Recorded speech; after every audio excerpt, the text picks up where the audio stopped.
Yes. What Yeah. Michael, what Farrell's playing. Farrell's a Jun guy. Like, even when he plays Obzon, he's sad. Like, he plays I can't Obzon. wait. I can't wait for Stoneforge Mystic. Oh, he said he'll play it. He's not going to be happy about it. Those are his words. His words. I just behind Snapcaster Mage, Stoneforge Mystic is easily my favorite creature. Well, it didn't record, remember? I think if they unban Stoneforge Mystic, I want them to ban Batterskull. I hate Batterskull so much. Batterskull's so fair. It is. I know it is. I'm just a burn player. No, Stoneforge Mystic is probably fine. I've gone in circles over this card. Everyone has gone in circles over this card. I'm not going to say that it's definitely worth unbanning, but I'm going to say that it's probably fine. Just like Jace was probably fine. I think that they didn't. Bloodbraid Elf was definitely fine. Yeah. Jace was probably fine. Stoneforge Mystic is probably fine. Mm-hmm. That being said, like it might not be, but it 80 I'm like 75% sure it's fine. So whatever. It could push. The problem is that Batterskull could push out some of the other like aggressive creature decks because they're just not going to be able to beat it, and they're going to have to adapt. I have played a bit of Legacy, and Colligan's Command is a card. I don't. Yeah, but what does humans and what does humans or spirits do about? They fly over it. They fly over it. They don't care. They're taking 4. They don't care. Okay. That's what I mean by probably fine. Like, yeah, that too. Play Knight of Autumn. Knight of Autumn, the Deputy of Detention, which is a new one, or just good old Reflector Mage. Like, the humans often. Okay, here. So we've got an Inquisition on turn 1. Mishra's Bauble. He remembered to write his baubles on his thing, so he has a bauble in his deck. You like his 1 green source? You like the Wooded Foothills? Yeah, I want to take the green source. This hand is stacked. Yeah, this hand is very, very good. Mishra's Bauble. You think he's got Explore the Uvenwald in his deck? No. No way. Yeah, way. I would do that. It's a Traverse the Uvenwald. What did I say? Explore. Whatever. Whatever. Traverse the Uvenwald, dude. I'm telling you, you would get to go get a creature. That's pretty good for a deck that only plays 8 creatures. Noble Hierarch doesn't count. Noble Hierarch's a mana source. I'm pretty sure that what was that on top? Looked like a bird's, but I don't think it's a bird's. He has a Glistener Elf. Draws. No, that was a Become Immense. That's why he's playing Baubles. Yeah, man. Inquisition. This is so. Did he miss? No, he took the. No, he took the mutagenic growth. But what is Farrell doing? Like nothing. Nothing. I believe this is a Jun favorite. Curse my clunky mana base. So Jun is supposed to be favored here, but I think like the Infect player can just go under whatever the Jun player is trying to do. Mm-hmm. Like, look at this. Like, Farrell has cast 2 spells this game? 2 Inquisition. That's pretty good. That's pretty good. Yeah, Spell Pierce is pretty good here. Yeah. Like, if Meadows is playing... Wait a 7.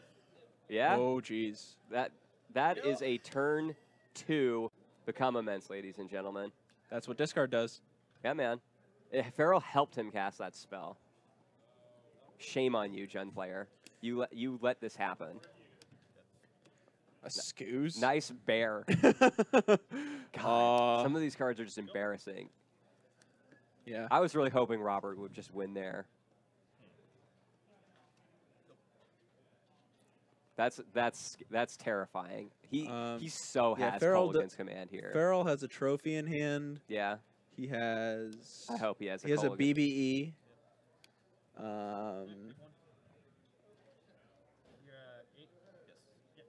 Go ahead. Trophy the land.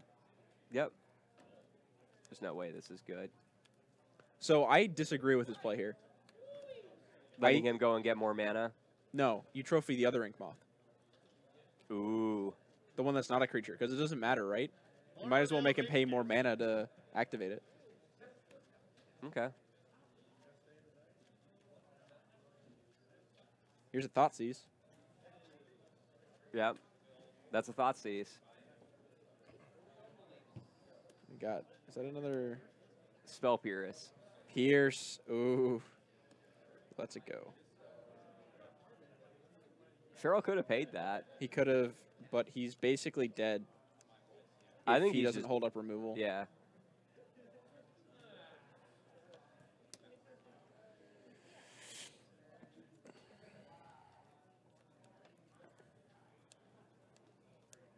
I think he has a Become Immense in hand, doesn't he? I like the he has a Become Immense. He's protecting the Become Immense. I like the way Robert is playing this. He has a window. He's Yeah. making the most of said window. Okay. I don't think Farrell has a removal spell here. No, I don't think Farrell has anything here. I think He just if Robert goes for it, I think he's just dead. I think he just takes the one though, because right. He doesn't need to. He doesn't That's need to what's do great anything. about this play is he doesn't need to. Oh, even better. Even That's fucking better. There we go. Oh, he did have a push. Okay. Untap, draw, land, BBE. No. No. Okay. He dead. Yep. Nice clunky mana base and 4 mana spell. I just love making fun of Jund. Like, It's an overrated stompy deck. I agree. I've been saying this forever. It's just, it's a stompy deck. I mean, It's a stompy deck that plays discard spells and then red for absolutely no reason. Black-green is better. Debatable. Like, it depends on what you want to do. Like, what? So for black green, I like black green better too. Mm-hmm. It's a cleaner mana base. It's cleaner mana base. You get land destruction. Yeah. It's do you want land destruction or better card advantage and a faster clock? Is my Jund opinion. is Jund faster? I guess it's faster. Oh yeah, it's faster. I guess it's faster. It has also better creature lands. Yeah, sure. There's a lot of reason to play Jund, but the real draw is do you want more even spread of matchups, or Even do you want polarizing matchups? I want even spread. Then you want to play green black. Yeah, I want an even spread. So what are sideboards looking like here? Do you know what players are bringing in? So they said if they, it's funny, before the tournament they said that if they play, they were going to do Robert's favorite sub game, which is shuffling in all of the sideboard cards and then exiling the top 15 cards of both libraries. That's so crazy. Yeah. But that's not what they're doing. I know Farrell is going to bring in, he brings in an Ancient Grudge. Yeah. There are enough. I don't know if if he's playing more than one, I don't know if he'll bring in more than one. Yeah, I think he'll bring in Liliana the Last Hope. Mm-hmm. So those are going to come in. Robert probably brings in more counter magic like Dispel. Yeah, and he probably brings in Spellskite if that's not main. Spellskite if he's not. Yeah, he might have one main, one side. He'll bring that in. That's pretty good. And that's why Farrell's bringing in Ancient Grudge. Because you have to sideboard for your opponent's sideboard. You are not sideboarding. Oh, God. Someone got me like this the You other are day. not sideboarding for their main deck. You are sideboarding against their sideboarded deck. So one of Magic 101. one of the things I talk about is levels of sideboarding. So level 1 is you bring in the answer. You bring in to answer your opponent's main deck. Yeah. Level 2 is, okay, I know that they're bringing in Rest in Peace, so I'm going to be bringing a way to destroy Rest in Peace. Level 3 is, I know that I know that they're bringing in hate for my Rest in Peace, so I don't bring in Rest in Peace. I personally am a level 3 player. I've been a level 3 player for a long time. And my Jeskai control deck, I do not play Rest in Peace. I do not play Stony Silence. I play Anger of the Gods, which is, so I let them have dead cards in hand, and I let them worry about trying to answer my things while still having an answer that they can't deal with. Hell yeah. And most players are level 1, level 2. I enjoy being level 3, but someone got me the other day because they played level 3 on me, and it was so frustrating. What'd they do? They kept in their Wraths versus my Tesserator deck when I brought in Soul Artifact and stuff in. Oh, okay. Interesting. All right, so what do we got here? 100% taking the Spellskite. Yeah? 100%. It's yeah, why'd you keep that? Yeah, Farrell's response is why. What did he say? Farrell said, "Why did you keep that hand?" That's great. I just didn't want to be too loud. No. Oh my God. That's That's hysterical. I guess he's got a different. Oh, he wants to land the Liliana. Oh. Well, looks like we're going for the Robert Confidant. Let's go for the Noble Hierarch Infect kill here. Yeah, right. Doing 20 damage the hard way. Why did you keep that hand? He says. Oh, he's best. just He's the best Magic player. Bob gets Bob. Greatness. Greatness at all costs. Yeah, dude. That's he kept that hand because he knew he was going to draw a. Yeah, he's just good at Magic. He's just good. He's just good. He knew he was going to draw a Blighted Agent. No problem. Magic's easy. Yep. Go and get. Come on, get the Dryad Arbor. Get the Dryad Arbor. Yes. Yes, and that's Nice. why you play Fetch Lands Dryad Arbor. Yep. Booyah. That's why he kept that hand. Because he could go and get Dryad Arbor. That's right. Booyah. Okay. I hope Robert untaps and kills him. I really do. Yeah, he can't. Farrell is tapped. Sure he can. Farrell is tapped out. Robert has a million cards in hand. Well, we saw his opening hand. I don't think he can based on what he had in his opening hand. He needs one more +4/+4. He plays a mana source, Vines kick Vines, and then 2 Mutagenic Rust, and that's it. Or another or Landfall, Vines kick Vine. Okay. Hierarch. That is a Shaper Sanctuary. Oh, he killed the Lily. Attack the Lily. That's fair. But now he's got a 3-power attacker that's unblockable every turn that draws him cards if it dies. That's right. Is that so? Shaper Sanctuary is a trigger on target, so you can counter it. He can draw a Spell Piercing. Now, what happens if he redirects it to Spellskite? Does he draw 2 cards? I don't know.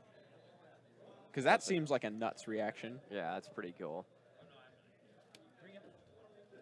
And now he just gets to 3 him every turn. Yep. He doesn't even need to play this Vines. He's just going to hold it up. Yep, that's great. He's just going to hold up the Vines to... Thank you, Farrell, for using the Tarmo die. Or as I like to think of it, the Swift Spear die. Uh-huh. The best thing I've ever seen with that die, though, is someone just, like, put it on top of their Siege Rhino. Because Siege Rhino's a 4/5. Yeah. Oh, man, I can't wait to play that card. I'm going to play Abzan next week. It's going to be great. Why? When they unban Stoneforge Mystic? Yep. You think they're gonna ban KCI, unban Stoneforge Mystic? So That's what's gonna happen. So no, what's gonna happen is they're gonna ban KCI, they're gonna unban Preordain, Green Sun Zenith, and Stoneforge Mystic. I don't know about Green Sun Zenith. I'm okay with the other two. I don't know about Green Sun Zenith. I think that it is offensive that Faithless Looting and Ancient Stirrings are legal while Preordain is banned. Oh, here's something to think about here in the game. Do you block? You don't block with a Spellskite because you don't want it to get bolted. I just take it. Like who cares? That too. Just take it. Like whatever. That is ooh okay. Farrell is hoping that he's just not dead here, but he's dead. So he's got 3. He's got no Infect on him right now. He has 3. Didn't the 3 hit the Lily? Or is he attacked again? Become immense. Okay. Yep. Yeah. 6, 7, 8, 9. Yeah, he's dead. Oh, he has 3. I see the 3. So here's what happened there. Robert cast more 1-mana spells than Farrell did. Yep. That's it.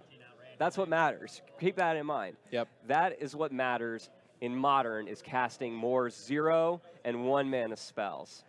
I get a new 1-mana spell. I think it's I get just a new tempo. one. That's what matters. Turbo Xerox. Playing as many 0s and 1s as you can. I'm gonna go try and find another match. Okay. Let's keep it rolling.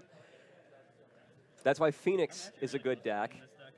in spite of my, in spite of what everyone has to say, that deck does a really good job of casting a lot of 1-mana spells, and that's why it's good. It's efficient. It's just efficient. You get to all the cards replace themselves, which help you find your sideboard cards, help you find the cards that matter in the matchup, which is another thing that's important in Modern. And then, it's just got good threats. You got a 3/2 with flying, haste. It's just gonna keep coming back. Checks all the boxes. Plays the best 2 colors in Magic, red and blue. Plays cards that replaces. So what's more? What else is there to say? So we're gonna try and get a backup match. I'm gonna talk a little bit more about some cards. So let's see where we're at. Sphinx of Foresight. It's a pretty good one. 4-mana, 4/4 flyer with flying. You get to scry 1 at your upkeep. The really interesting thing about this card is if it's in your opening hand at the beginning of your first upkeep, you get to scry 3. So you like reveal it, and then this card's great. You keep any hand that this is in. It's going to help you hit your land drops. Because you just scry, you just scry away. Like, none of them are lands, you scry them all away. So this helps you keep any opener that this is in. It's great. Great card. And then later, you have a 4/4 flyer, which is already ahead of curve. And then the scry 1 at upkeep is adorable. This card is great. Honestly, like, if it didn't even have the, you could take away any 1 line of text on this card and it would still be good. It wouldn't be great like it is. This is a great card. But you could take away any 1 line of text and it would still be good. This card's really good. There's potential for it in Constructed somewhere. It's similar to Serum Powder in that it can help you find your most busted draws. But yeah, this card is obviously really good. Unlike most cards where you reveal them from your opening hand, this card you'll actually be able to cast in a game, and you're happy to have this in your deck. Right next to it is Swirling Torrent, which is a 6-mana sorcery. Oh, I thought it was an instant. Okay, well, it's a sorcery. That's okay. It's a 6-mana sorcery. You choose 1 or both. Put target creature on top of its owner's library. Return target creature to its owner. So what do you think of this one? It's 6 mana. I like it. I think it's good, too. It does, it gets 2 creatures out of the way, and you're not behind a card because they're going to draw the creature that you put on top of their library, and then they have to recast it. So it's pretty good. It's a lot for 6 mana, but you're going to be really happy to play this. It's going to blow your opponent's, defense is wide open and give you a really good attack to get through. So I think you play exactly 1 Swirling Torrent if you get it, as opposed to 2 if you open 2 of them, which is unlikely. It's an uncommon. I like the Windstorm Drake. Just another great 5-drop. Other creatures you control with flying get +1/+0, and then it's just another 3/3 flyer for 5. This set has such a glut of 5-drop flyers, and this is another one. It's a Flying Lord, which is pretty cool. This works really well with your little spirit tokens or all of your other white, blue, sky cards. So it's solid. All right, now we're in the black. Now, black has the least number of playables. The disparity between, there are a lot of really bad black cards in this set, cards you will never, ever play that bad. And then even the ones that are playable are not that good. Blade Juggler is the first decent one. It's a 5-mana 3/2, enters the battlefield, it deals you 1, and then you draw a card. I really wish it would deal 1 to each player to enable Spectacle. But it just deals 1 to you and you draw a card. Now what's cool is it has Spectacle for 3. So if you are able to get in damage on turn 3, you can play this and then you get a 3/2 and you get to draw a card, which is pretty cool. It's not bad. If you get to cast this for 3, it's a great card. If you cast it for 5, not that great. Yeah, not good, because you're just trading down. They're outsizing you by that point, so you're really trying to cast this on turn on turn 2. You're really trying to cast this on turn 3. And the problem in this set is that there are not a lot of really good 2-drops. There is a good one in Rakdos that will let you cast this, and it's a nice little combo. I'll get to that one later. Blade Juggler's pretty cool. We got a backup match? Great. Okay. I didn't think this was Storm. Okay. Well, I'm about this. I thought it. Maybe he asked. I thought this was Phoenix. The opening hand that I saw in Kevin's hand had a Hazaret in it. Okay. So there's a Ral, right? Yeah. Yeah, this isn't Storm. It's Phoenix. Yeah, this is Phoenix. It's Phoenix. Okay. Cool. Oh, I get to see Rao. I've been making fun of that card. He's just Rao. Both Rao is just a wannabe Jace. Yeah. In every sense of the word. Like in the story, mechanic, like in the game, like just across the board, he just wants to be Jace. I'm waiting for the whole the climax of the Bolus Bowl to end with Rao sacrificing himself for the greater good. Yeah. No, Jace. I am the living guild pact. This is my destiny. And Rao dies. That's what I'm waiting for. So, one thing to note, when I went out there, I asked 3 people to be on camera. They all said no. So I found these guys were in between. Yeah. They both are borrowing decks and new to decks. Yeah. So you might see not the best gameplay. That's what we're all about here. We're all about here. This is friendly Friday Night Magic. This is the place to learn how to play your deck. 100%. Yes,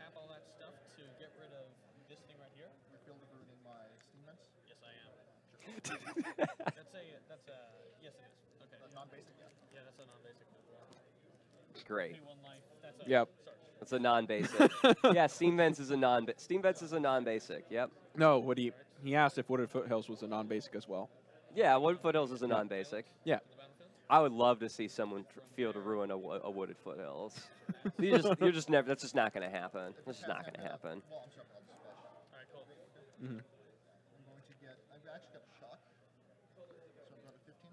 That doesn't matter here.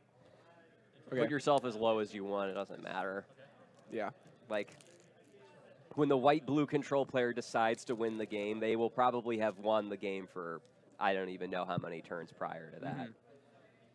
It kills me the number of turns that it is objective. It is just better for them to activate their Celestial Colony and start attacking, and they don't because they're afraid of some card that you'll get off the top of your library, and they probably have an answer for. The way blue-white control players play is there's no reason for me not to, so I will. And so I don't know. So wait, that Field of Ruin was main phase. Yeah. Weird. Yeah. Hey dude, he could do it, so he did it. You know? That's fair. Yeah.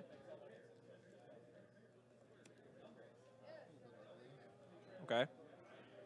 See, he drew Dispel. Yep. Yeah. Flashing back that Faithless Looting.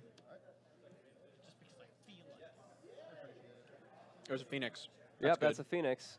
Two Phoenixes. Oh, God. That's terrible. But this is turn 3 or 4. Who cares? You do that on turn 2, yep, I'm not winning. Now it's well, whatever. You've had time to set up. I hope he untaps, draws. Untap Terminus, win. I hope he draws Rest in Peace. You know, some white-blue control decks are playing Rest in Peace main deck. Yes. What do you think about that? Oh, I man. hated it. I bet you Someone played. I was playing Tezzerator and someone Rest in Peace me on turn 3. Yeah. I was like, what am I supposed to do? They are playing Rest in Peace over a Snapcaster Mage. That is the world that we're living in. That's the world that we're living in, boys. I hate it. Rest in Peace is such a bad card. Yeah, man. I know it's a good card, Yeah. but it's just so bad. Hey, man, I don't think that Snapcaster Mage isn't really that good in the white-blue control deck. No, he's not. No, It's not. He's much better than Just Guy. Yeah, man. White-blue was already only playing 2 Snapcaster Mage. Wait, he's dispelling his own Manamorphose. Yeah, man. I'm gonna add blue-red. What? Wait, what No. happened? Oh, the spell snare. Spell snare. Oh, I didn't see Dude the tried to spell spell snare Manamorphose. Gotcha. So have a red floating, cast Serum Visions. There we go. Oh. Can you get that other Phoenix in the graveyard? No. Yes, he can. He has a red floating. Oh He boy. can. He can is it charm? He can put the other one in there too. No. That's a looting. Okay, I was thinking. Gonna get put them both on the bottom. Please cast this is it charm. Please cast the is it charm. Floating blue and using this for red. Yes. Is it charm? So I'm gonna use the mode to draw 2 and then discard 2. Aw. How cool would it have been to draw his 4th Phoenix? It would have been. Real good. I don't know why this is in the deck, but it is. See. Comment?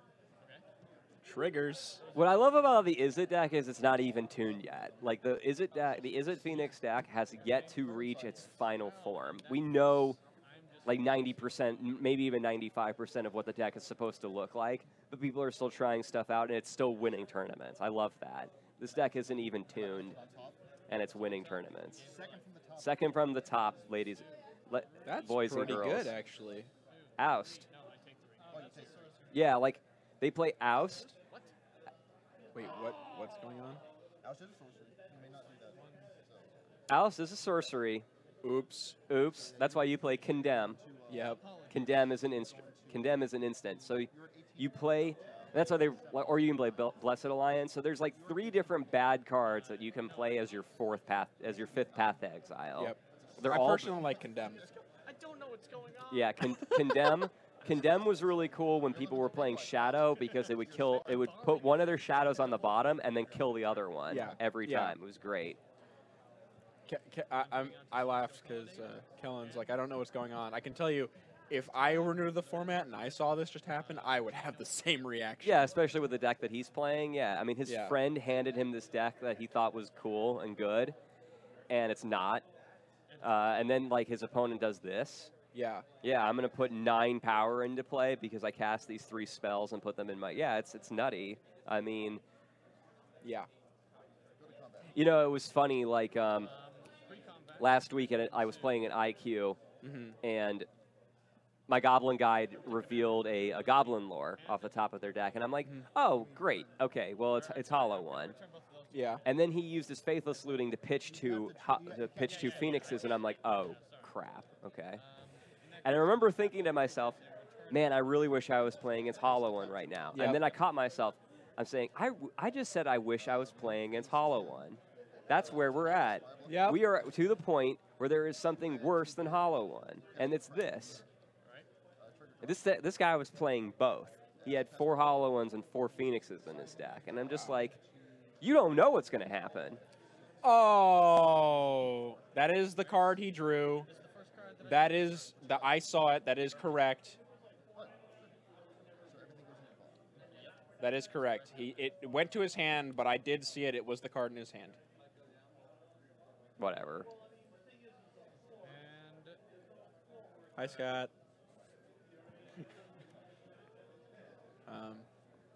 Yeah. So Terminus, good card. Yeah, Terminus is really sweet here because like now, all of those Phoenixes are on the bottom of Kevin's deck. They're all on the bottom. Meaning like he has to get all the way to the bottom of his deck to get back to the Phoenixes.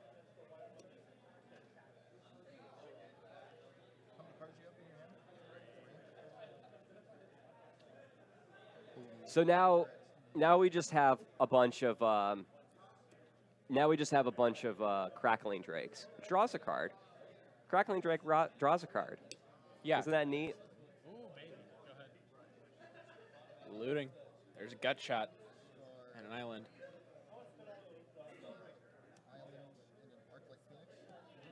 Still has Arclight Phoenixes. Yeah, man.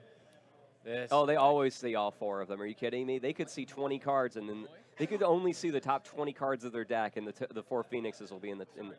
That's what kills me about these decks. Now you're a 6. Like you always wanted to be. Like, you have a 60 card deck, and you have 4 Arclight Phoenix in that 60-card deck. So only 1 out of 15 cards is an Arclight Phoenix. So if you see 15 cards, you should only see 1 Arclight Phoenix. But I swear to God, like there will always be 2 in the top 15 cards. Yep. Probably in the top 10 or 12 cards. That's what kills me. There will always be 2. So when they turn 1 Faithless Looting, pitch 2 Arclight Phoenix, that is impossible. That is so statistically improbable, but it happens. It happens. That's a Jace. Oh, he cryptic and he bounced 1. Okay, that's cool.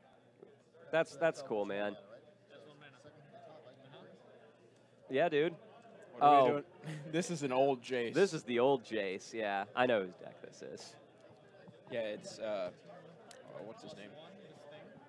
Doesn't have Jace, the Mind Sculptor. Connor. Yeah. Tiny dice. I have no idea how many loyalty counters. Can you put one of the actual dice on there? Yeah, can we use like one of the giant big black dice that are literally off to the side of the table? Thank you. Thank you. Oh, you see how much better that is? Yeah, That's so why much there's better. a big bowl filled with these right there. Yeah. I love that. You don't have to dig through. You don't have to dig through. Like stop the game and dig through your bag to pull out a tiny dice that no one can see. Yep. I don't know where people get those tiny dice to begin with. I've seen dice even smaller than that. It's crazy. And this game's over. We may as well just call it game in that case.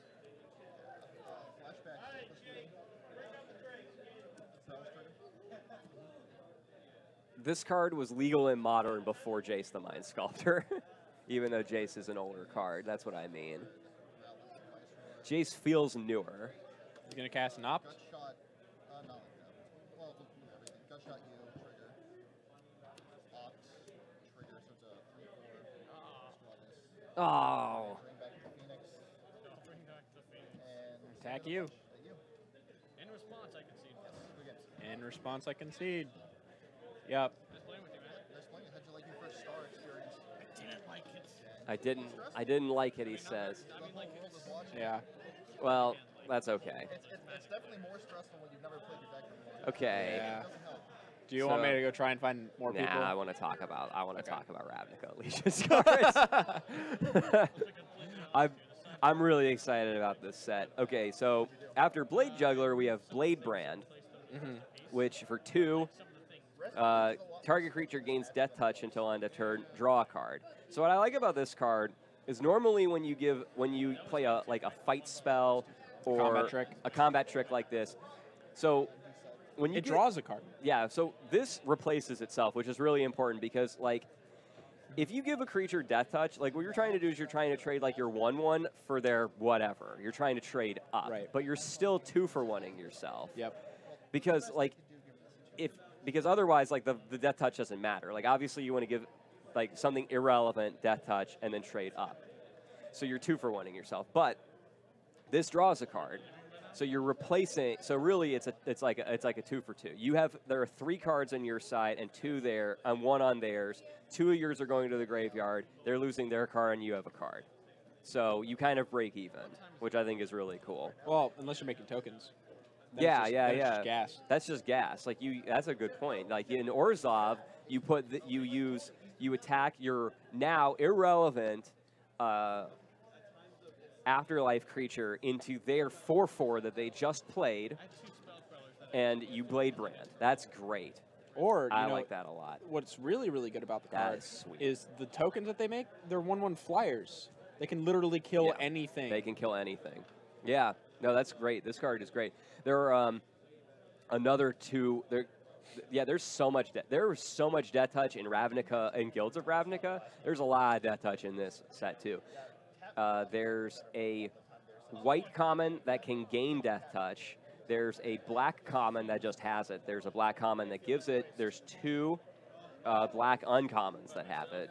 So that's a lot. There's a lot of Death Touch, and that's what I think the Orzhov deck's angle is, that it has a ton of removal, and then a lot of the Twilight Panther. Yep, I like that card. Yeah, Twilight Panther's sweet. So like Orzhov has a lot of great removal, and it has the best removal. It has a lot of great removal, common, uncommon, whatever. It has a Wrath, It's like What's the Wrath? Kaya's Wrath. Oh, I thought you were talking about a uncommon or common Wrath. No, black does have an uncommon. Everything gets -2/-2, but that doesn't really fit in Orzhov because it exiles. Oh, is that the? Yeah, that's the thing that.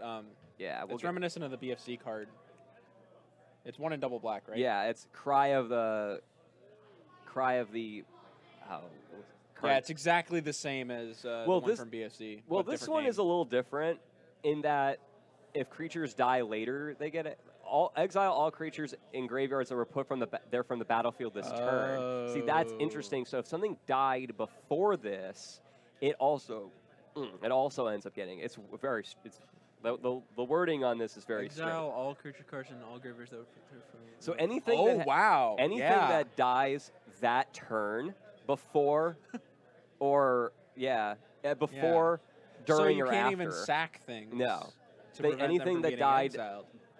Before, during, and after this card gets exiled. Yeah, it's pretty That's sweet. really good. But you're not going to want to play this in your Orzhov deck because you have Afterlife cards. So this card's weird. It's a weird one. It's probably more. This is a constructed card. Yeah, that's a constructed card. Definitely. It's a constructed card. It's better than. It's better than what's.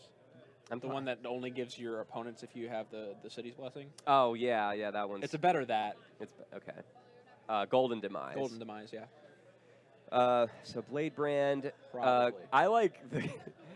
I like the Catacomb Crocodile. For the 3 levels of flavor text. Yeah, dude. I love so that. When you play this card, you have to read the flavor text. I am a Skewer King, said Rat. I am quick and cunning, and I know every tunnel.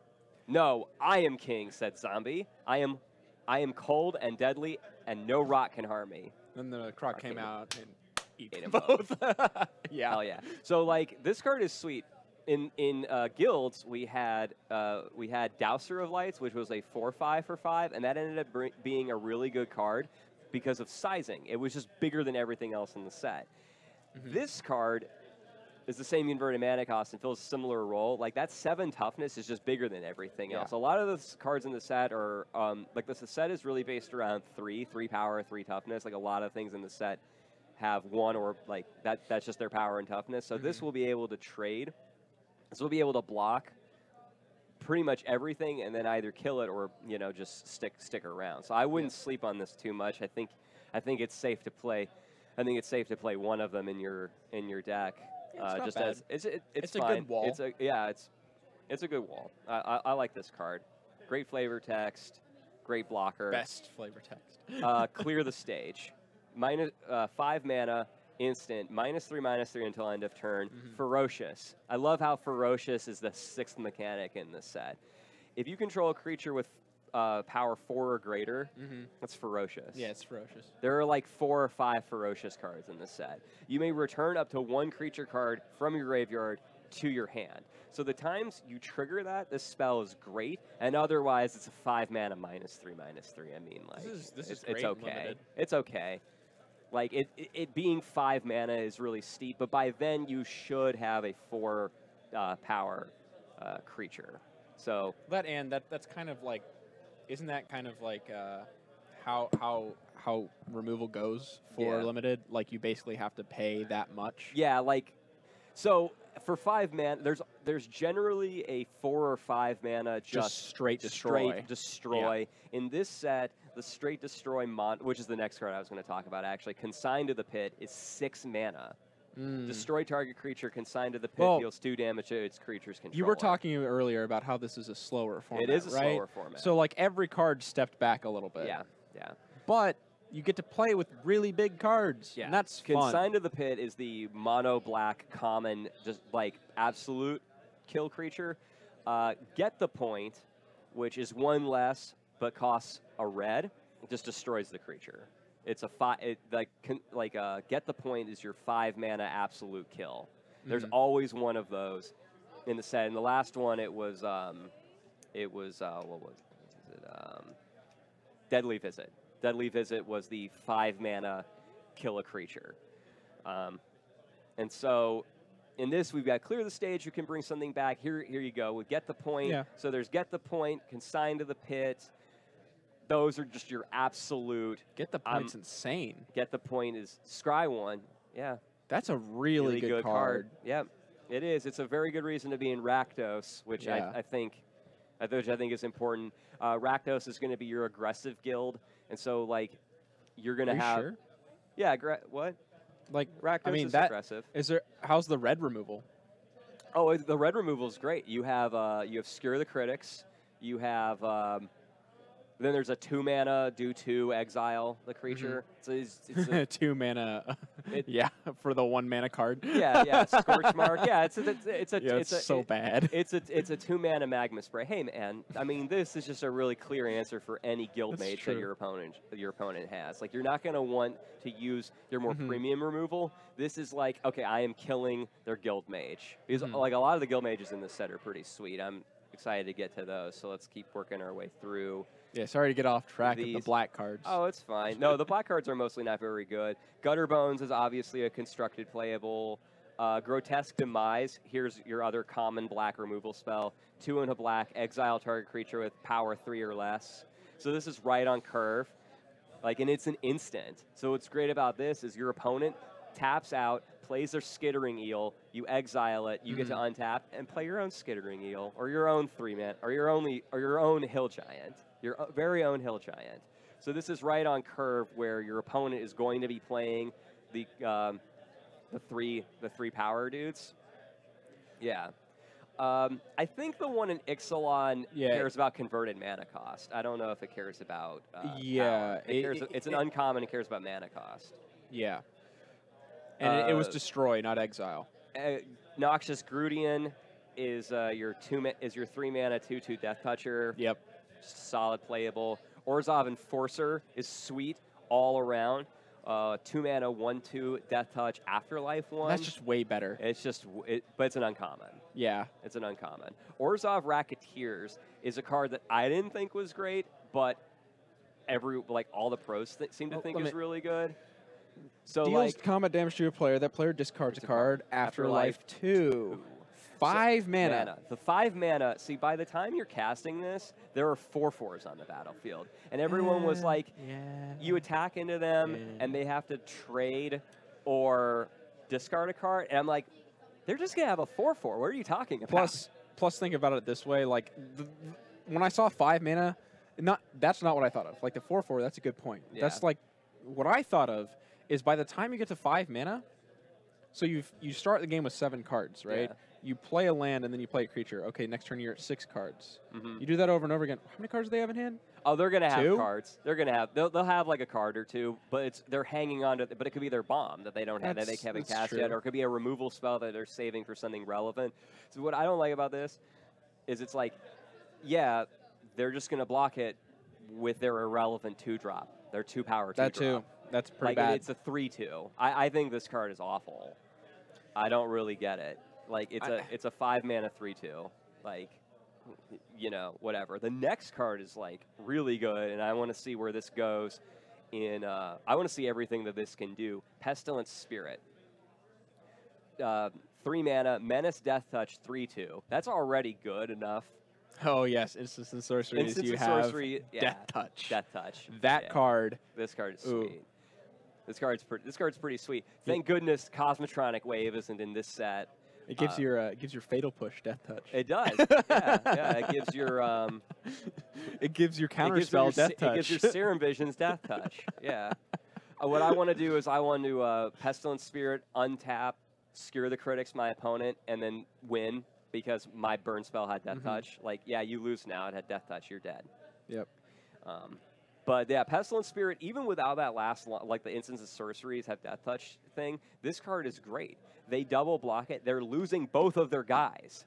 Yep. That's insane. And then it turns like your Scorch Marks and Skewer the Critics into just destroy target creature, which is really great. This is a Rakdos card, but you're going to play it in whatever black deck you get. You're going to play it in Orzhov and Rakdos. It's just you know what else it is? What's that? It's a spirit. It is a spirit, but spirits don't play black yet. Yet. I cannot believe that there's not an Esper Spirits deck that plays Lingering Souls. I can't believe that. I can't believe that they're forcing green for Collected Company over Lingering Souls. Over Lingering Souls that makes spirits. Like, what's it gonna take, man? Yeah, Come like on. you have lords now. Like imagine 5 mana for Four 2/2s. 4 2/2s. How is that not Oh, better? yeah, come on. How is that not better? Come on. You can't vial in lingering You still souls. you would still be an Aether Vial deck, but I can't believe is that they have room to play both. They have Really? they Yeah, have yeah. Aether That's what I don't Vial understand. and Collected Company. It's like, dude, what is There's a list that people were talking about. He was playing 3 birds instead of like some of the vials. Sure, And or that like it makes- Avacyn's Pilgrim or something. And they knocked out some of the 2-drops. Yeah. And brought it up to 3, and that just seems so much better to me. Your collected companies are so much better. And then you get to your collected companies faster. You get to your 3-drops faster. I don't know, but let's talk more Ravnica Allegiance. Okay, Rakdos Trumpeter. This is a sleeper card. This card is much better than it looks. Rakdos Trumpeter. It's weird. You're gonna overlook it. This is a sleeper card. Rakdos Trumpeter is a 2-mana 1/3 with Menace. What is that? That's so strange. Like, so it's bad. Menace, though. You're Rakdos. You want to do the 1. You turn on Spectacle. You play this on turn 2. It is getting in there on turn 3 to play your Blade Juggler. That's really important. And then later, for 4, you get to pump it. You have a 3/3 Menace now. Yeah. Like it. Not bad. Yeah, I mean, eventually you get to pump it twice. Now, I'm not saying that that's mana. going to come. I'm not saying that's going to come up a lot, but you can. Sometimes with cards like this, it says you can only do this as a sorcery, or you can only do this once per turn. Ugh.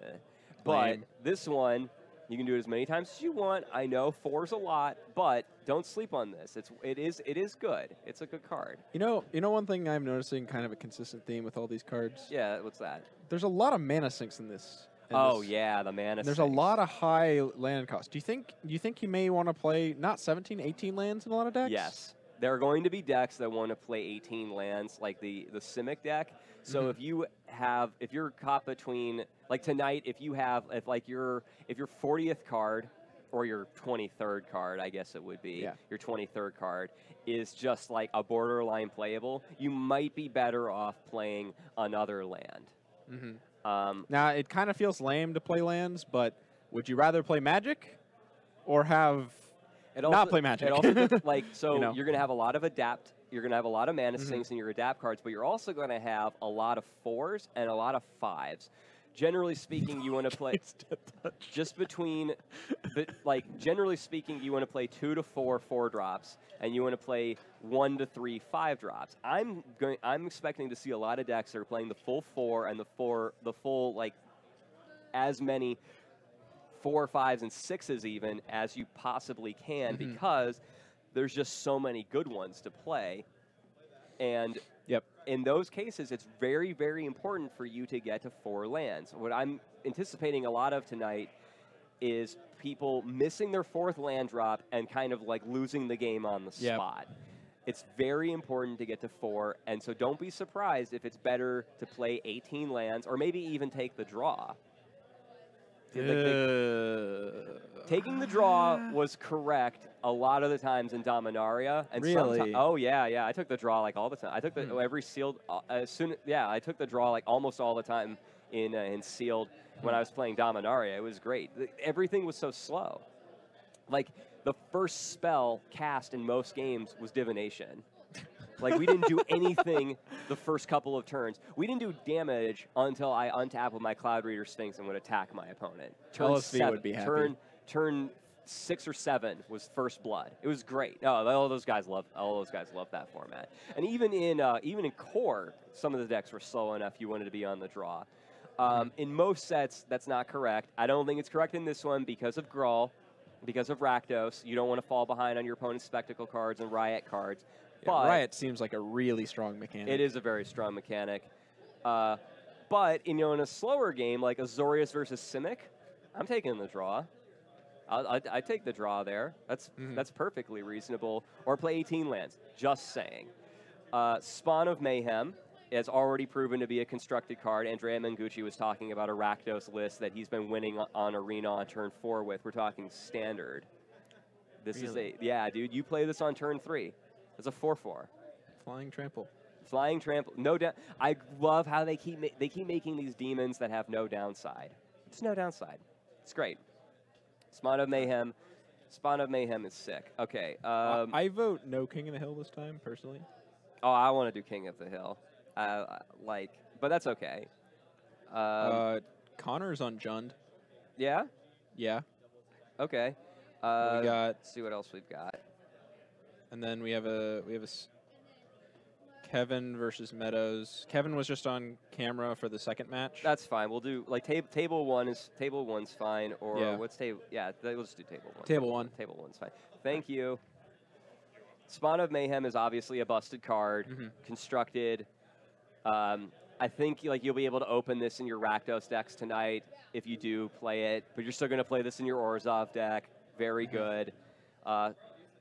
There's just not a lot to say about this card. It's obviously busted. Spire Mangler. Oh, go ahead. Yeah, I'm going to use the restroom before. Oh, the round okay, starts, great. So I'll be right back. Spire Mangler.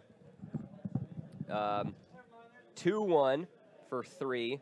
Flash flying. When Spire Mangler enters the battlefield, target creature you control with flying gets +2/+0 until end of turn. So this is great. This is a really good ambush threat because it can target itself. So you can block your opponent's 4 toughness flyer, your opponent's 4 toughness flyer with this. Yeah. Or you get to pump your little spirit token and block their 3 toughness flyer and trade up. This is a nice little trick. I like it a lot. Also can be used, and then obviously offensively. You flash it in when they have declared no blocks. It's great. It lets you trade. Yeah, you get to trade up, lets you get in some extra damage, and then leaves behind a 2/1 flyer. Not bad. That's why it's an uncommon. Great card. One of my favorite cards in the set is this next one, Undercity Scavenger. I think this card is great. I would put it in my easily my top 10 favorite cards in the set, maybe even my top field 5. For 4 mana, you get a 3/3. Love all the Hill Giants in this set. All the Hill Giants. When this enters the battlefield, you get to sacrifice another creature. If you do, put 2 +1/+1 counters on it and scry 2. This is a 4 mana, 5/5 that scries 2, and all you have to do is sacrifice a creature. That's it. You just sacrifice an afterlife creature, sacrifice an afterlife token. You get a 4 mana, 5/5, and scry 2. Undercity Scavenger. Great card. Ahead of curve. Low cost of 4 mana and a creature. Just saying. Yep. This card is sick. I like it a lot. I always like flash flyers. Yeah, Spire Mangler. Spire Mangler's good. I was talking about this guy. I think the Undercity Scavenger is great. Yeah. 5/5 scry 2. Oh yeah, I'm very much looking forward to playing those. Getting into red. Amplifier. 4 mana, 1/1. At the beginning of your upkeep, you get to reveal cards at the top of your library until you hit a creature, and then its power and toughness become. Its base power becomes twice that creature's power, and its toughness becomes twice that creature's toughness. So if you hit a 2/2, this thing's a 4/4, and you're already on curve. 4/4, 4 mana, 4/4. Any higher power and toughness? Yeah, you're not. When you play this card, you're disincentivized from playing 1/1s. You're disincentivized from playing anything lower than 2. And your deck is probably going to be mostly 2s and 3s anyway, if not more. And this could hit, if in a Gruul deck, this could hit your 4/4. Or your 5/5 or your 6/5 or whatever the hell. And so you're going to have this massive creature. Yeah, Amplifier is sweet.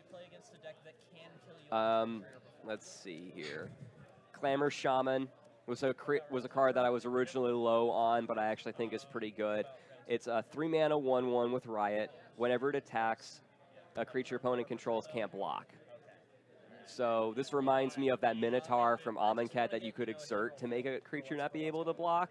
This one just does it automatically. It's smaller. It does have haste if you want, or it's a 2/2.